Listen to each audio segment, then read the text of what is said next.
কিয়ামতের বাদশাহ আমাদের নবীজি। এই জন্যই তো উনি বলতেছে লিয়াল হামদি বিয়াউমুল কিয়ামতি বিয়াদি, কিয়ামতের দিন আল্লাহর ঝান্ডা আমার হাতে থাকবে, আমার হাতে। কোন এক জায়গায় আল্লাহ নিজেই বলছে কাসসামতুল কিয়ামাতা কিসমাইন, কিয়ামতকে আমি দুই ভাগে ভাগ করছি, আপনি চাবেন আমি দিব। সালতু তা শাফি তু শাফা, সবাই নাফসি নাফসি বলবে, আপনি উম্মতি উম্মতি বলবেন, কিয়ামতের রাজা আপনি।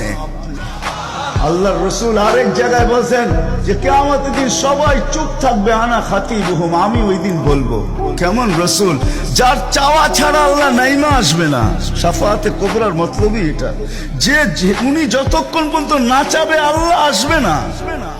আমরা সবার কাছে যাব, সবাই বলবে আনা লাস্তু বিআহলি, আমি এটার অধিকার রাখি না। না মুসা আলাইহিস সালাম, না ঈসা আলাইহিস সালাম, না আদম আলাইহিস সালাম, না ইব্রাহিম আলাইহিস সালাম, কেউ না। সর্বশেষ মুসা আলাইহিস সালাম বলবে সন্তান